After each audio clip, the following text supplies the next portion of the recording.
A literary work's meaning can change over time as new underlying themes pertaining to that literary work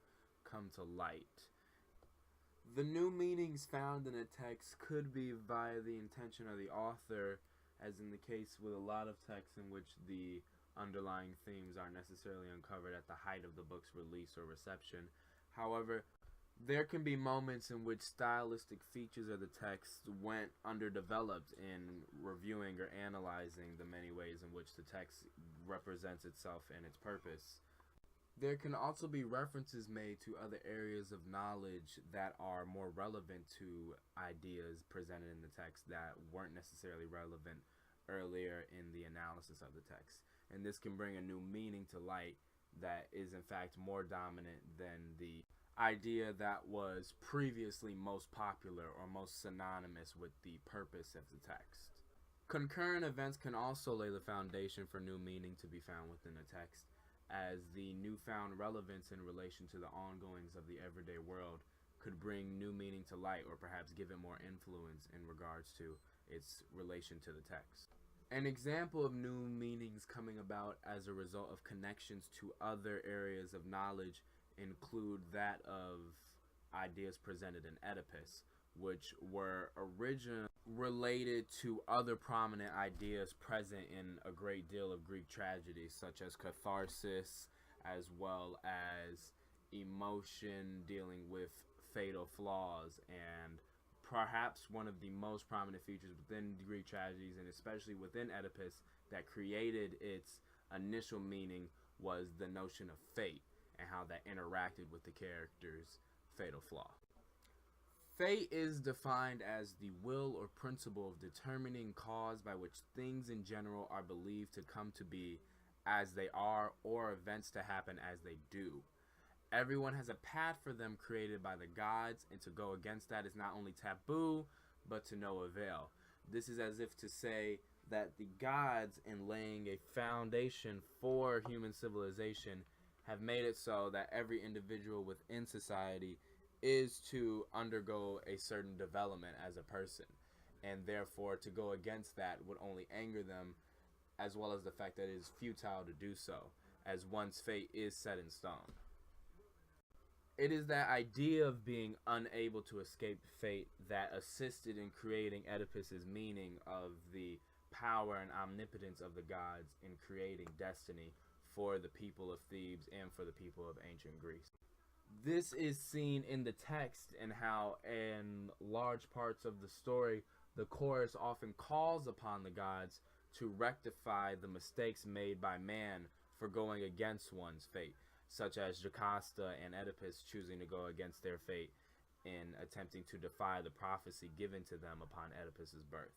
The parallelism of the oracle called Delphi and her prophecies driving a great deal of the character's actions also goes to show how serious prophecies and the whole notion of fate is to the people of ancient Greece. And when Oedipus and Jocasta and King Laius fail to go against the prophecy, it is made all the more clear to the audience the idea that fate is indeed inevitable, and whatever path that an individual is set upon, they are committed to such a path despite whatever actions they may take despite that. And that is ultimately the larger meaning presented initially within Oedipus. This is also emphasized with the addition of the aforementioned tragic flaw, which is the protagonist's error or flaw that leads to a chain of plot actions culminating in a reversal from their good fortune to bad. What qualifies as the error or flaw can include an error of judgment, a flaw in character, or sin. A subsection of tragic flaw includes hubris. Hubris is a personality quality of extreme or foolish pride or dangerous overconfidence. In its ancient Greek context, it typically describes behavior that defies the norms of behavior or challenges the gods, and which in turn brings about the downfall or nemesis of the perpetrator of hubris. The reason this is prominent within the text is because the largest character flaw present is that of ignorance. This is seen in the constant juxtaposition between light and dark, wisdom and foolishness, that ultimately leads Oedipus and Jocasta to their doom, as in attempting to avoid fate, as in attempting to avoid prophecy, they find that they are simply only finding bliss in their ignorance and in their foolish actions. Which then sends the message to the audience that it is all the more futile to try to go against fate or to try to go against the God's will. With that being said, the new meaning that has perhaps come out of Oedipus as a result of time is that of the Oedipus complex, which involves the underlying of themes of Oedipus in conjunction with larger themes of philosophy. The Oedipus complex in psychoanalytic theory can be defined as a desire for sexual involvement with the parent of the opposite sex and a concomitant sense of rivalry with the parent of the same sex, a crucial stage in the normal developmental process. Already, this differs from what was deemed as perhaps the more prominent original meaning of the text, which is the role of fate, and how to escape that is to ultimately defy what you have committed to since birth. What the Oedipus complex instead claims the meaning to be is to portray a curse, or rather an affliction, that most, if not all, children go through during their developmental periods of life, which is that eventually a son or a daughter is likely to have affectionate feelings towards their mother or father and have resentment towards the parent of the opposite sex, simply as a result of coming of age. And there are references to this made within the text, perhaps the most explicit one in Oedipus the King being when Oedipus says, "Why should man fear, since chance is all in all for him, and he can clearly foreknow nothing? Best to live lightly as one can, unthinkingly. As to your mother's marriage bed, don't fear it. Before this, in dreams too, as well as oracles, many a man is lain with his own mother, but he to whom such things are nothing bears his life most easily." It is within that quote that Oedipus says, "Don't fear it," as if to say this notion of laying with one's mother, as well as the rejection of one's father for a male child, is natural. And via psychoanalytic theory, this was then taken up as the primary message being told by the book, as if to say such natural desires are to be expected, and it is instead the action that creates conflict within a society. Within the graphic novel Persepolis, the meaning changes over time as well, to at first exemplify contrasting views regarding religion and behavior, to instead representing a more general outlook over how it is people grow up. The immediate message or meaning portrayed by Marjane Satrapi's graphic novel is to highlight that while there are differences between Iran and the Western world with regards to religion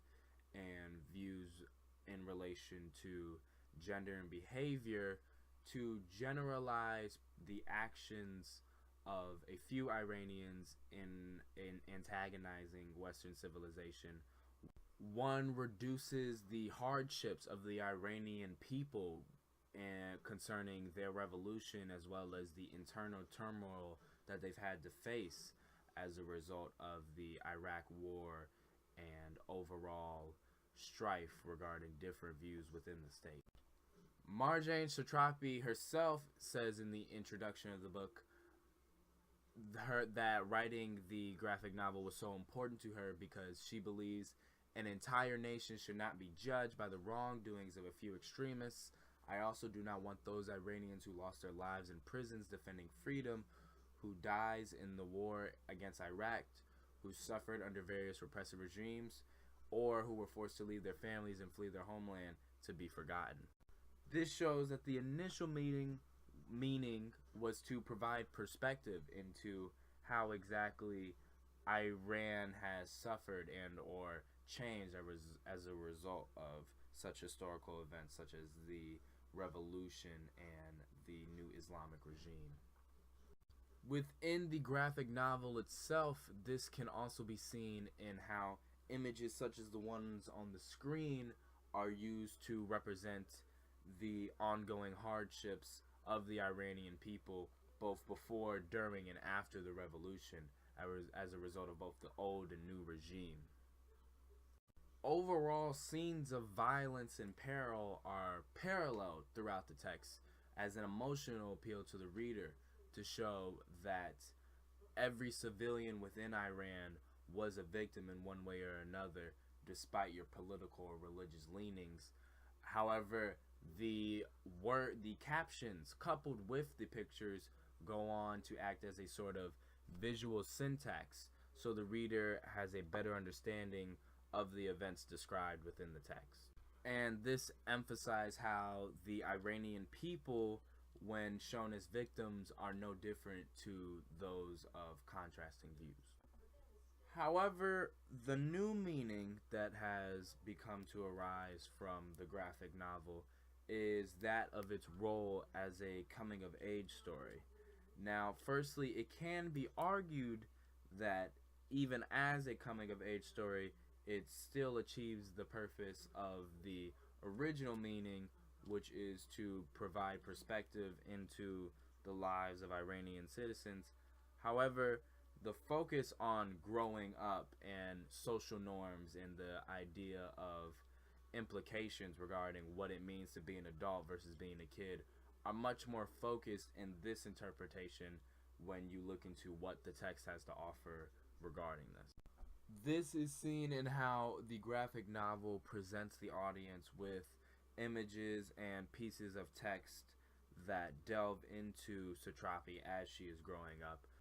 Images such as the one on the top right portray Satrapi as being particularly childish or in a stage of rebellion, often similar to that most teenagers will go through during their developmental period. The image of Satrapi smoking for the first time as well on the bottom right, in saying that it was awful but this was not the moment to give in. With this first cigarette I kissed childhood goodbye, now was a grown-up. This reflects more than anything, ironically, her childish views on the implications of smoking and what that would mean to her as she grew up, in assuming that with her first cigarette she would be made an adult or a grown-up. She thus created a sort of metaphor that only certain tasks were for grown-ups as well as only certain tasks were for children, and for her to take up smoking was her transitioning into adult, coming of age, and therefore being ready to take more responsibility for what would be asked of her as a result of the war and ongoing family issues.